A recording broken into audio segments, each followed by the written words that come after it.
गणराया करू आरती तुझला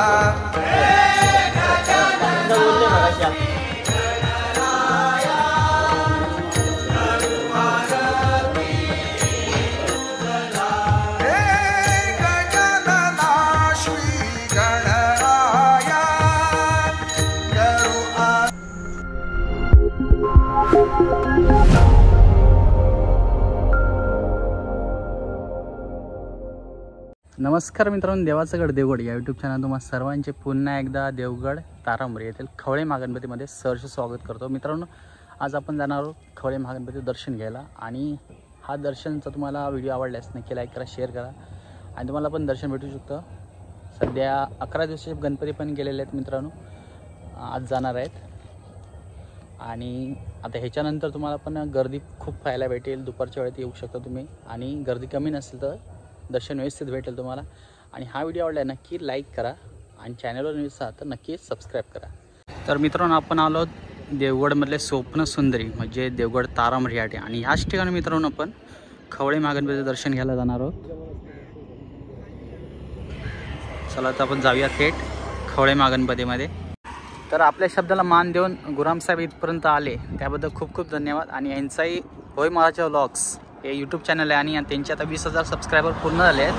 आणि आपल्याबरोबर ते आता खवळे महागणपती तुम्हाला स्क्रीनवर दाखवतो त्या ठिकाणी ते दर्शन घेणार आहे आणि ह्याचा व्हिडिओ पण करणार आहेत. चला तर जाऊया आपण तिकडेच. तर मित्रांनो, इथे ह्या ठिकाणी आपण जाणार आहोत खवळे महागणपती. 324 वर्षाची परंपरा असलेला खवळे महागणपती हा रोड आहे मित्रांनो. चला तर जाऊया खाली थेट.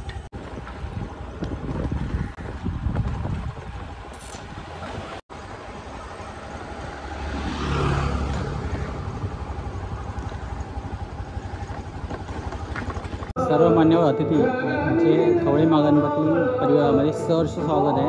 आणि मित्रांनो, आपण आता तर मित्रांनो 21 दिवसात 3 रूपात दिसणारा पहिला जगातील असा गणपती म्हणजे खवळे महागणपती. त्यामध्ये पहिलं रूप हे बघा, हे पहिल्या दिवशी असतं आणि हे 5व्या दिवशी रूप आणि हे शेवटच्या दिवशी ज्या दिवशी विसर्जन असतं 21व्या दिवशी तेव्हा हा रूप असं दिसणार तुम्हाला. आणि आजचा 5वा दिवस आहे मित्रांनो, बघून घ्या तुम्ही.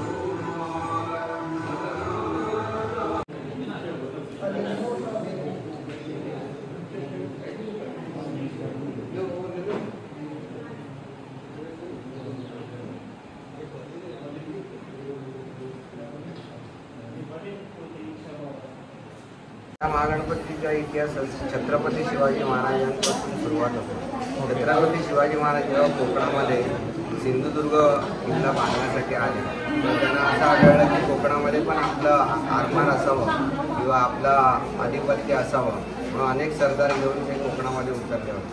आमचा जो पूर्वज होता भिसाजी प्रभू म्हणून हे पण त्यांच्याबरोबरच होते. ते त्यांच्याकडे त्यावेळी शिवाजी महाराजांचं जे वसुलीचं काम होतं, सारा वसुलीचं ते काम करत असत. त्यानंतर मग छत्रपती शिवाजी महाराज रायगडावरती परत गेले. त्यानंतर त्यांनी काही सरदारांना याच ठिकाणी सिंधुदुर्ग किल्ल्यासाठी किंवा कोकणाच्या आधिपत्य राखण्यासाठी ठेवले होतं. तर भिसाजी प्रभू जे होते ते त्याच्यासाठीच होते आणि ते मालवणला आता मालवण किंवा मांडली म्हणतात त्या ठिकाणी एक नारायणाचं मंदिर आहे. तर त्या मंदिरामध्ये पूजा करून त्याच ठिकाणी वास्तव करत होते. तिथून ते सिंधुदुर्गला जात असत. त्याच्यानंतर त्यांचा सारा वसुलीचं काम देवगडला पण होत असेल. मग त्यांचा मुलगा जो त्यांनी शिवाजीचंच नाव ठेवलं, शिवाजी प्रभू म्हणून किंवा शिवतांडेल म्हणून ते फेमस होते. तर ते देवगडला यायचे आणि मालवणला जायचे. मग असं करता करता त्यांना लक्षात आलं की हे प्रवास करण्यापेक्षा आपण देवगडलाच वास्तव केलेलं बरं. म्हणून त्यावेळी ह्या गावामध्ये कोणी नव्हतं. ह्या गावामध्ये समुद्रकाठी गाव असल्यामुळे त्यांनी ह्या ठिकाणी आपलं घर बांधलं.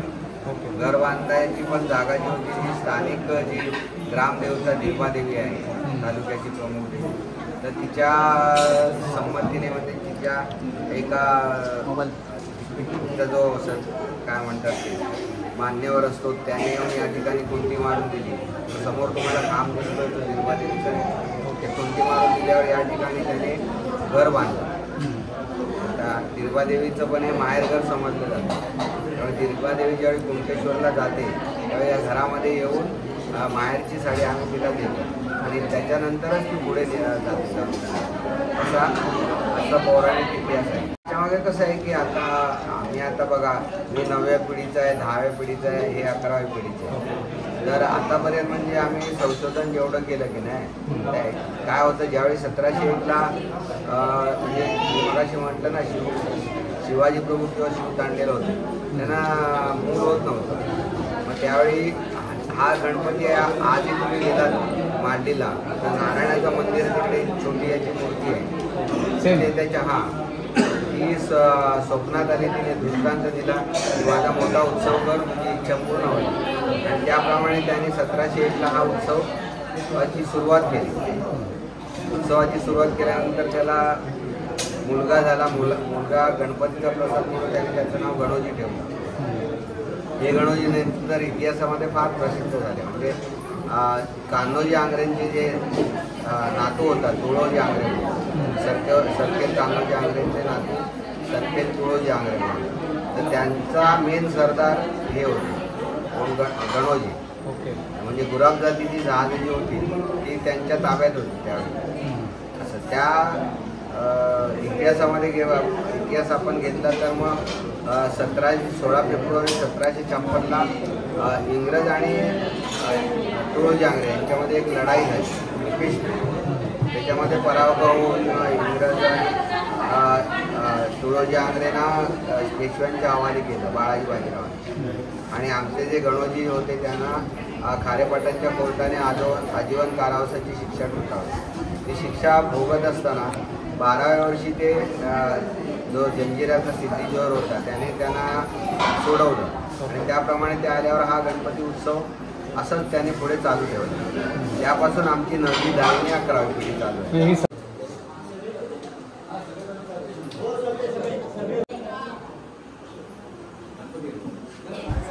आणि मित्रांनो, नवस असला की असे नारळ देऊन परत तो एक नारळ दिला जातो नवस पूर्ण केला म्हणून. त्यांना ज्यांचा नवस फेडल्यावर.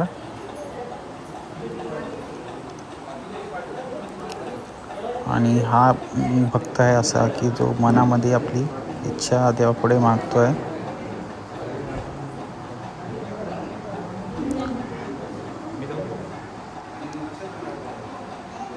गणपती बघू शकत तुम्ही कसं आहे तुम्ही. आणि आता पण गर्दी पण खूपच आहे मित्रांनो. येणारा भक्त असतो तो पूर्णपणे अशा श्रद्धेने या ठिकाणी येतो. आणि मग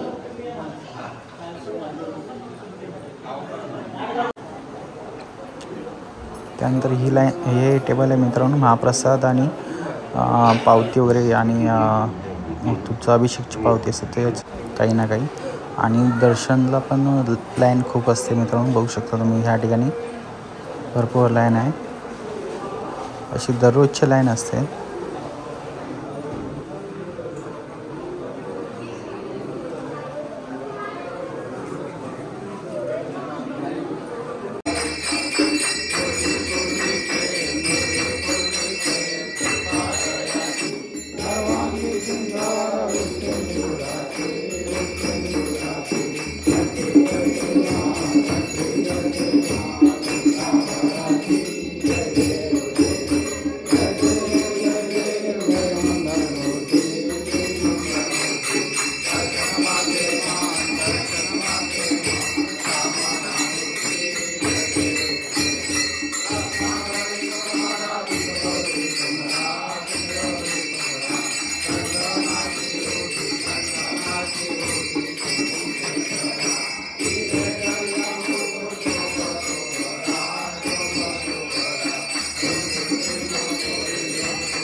आजचा व्हिडिओ कसा झाला तो नक्की कळवा आणि जास्तीत जास्त शेअर करा, मित्रपरिवारांना शेअर करा. आणि ह्या गणपतीचा 3 रूपामध्ये येणारा व्हिडिओ तो तुम्हाला गणपतीच्या विसर्जन दिवशी संध्याकाळी 4:30ला पाहायला भेटेल. आणि तो व्हिडिओ आवडल्यास नक्की शेअर करा, सबस्क्राईब करा पण चॅनलला पण, आणि जास्तीत जास्त शेअर करा. कारण हा गणपतीचा व्हिडिओ सहसा 3 रूपातला कोणच काढत नाही. पहिल्यांदाच आपल्या देवाचं गड देवगड या यूट्यूब चॅनल तुम्हाला पाहायला भेटेल. आणि तो आवडला तर बऱ्याच जणांनी शेअर करा तुम्ही, आणि तुम्हालाही समजेल गणपती कशा प्रकारे बनतो. तोही फर्स्ट पार्टमध्ये तुम्हाला टाकलेला आहे, तोही बघू शकता. चला तर जाऊया अशाच नवीन एका व्हिडिओमध्ये.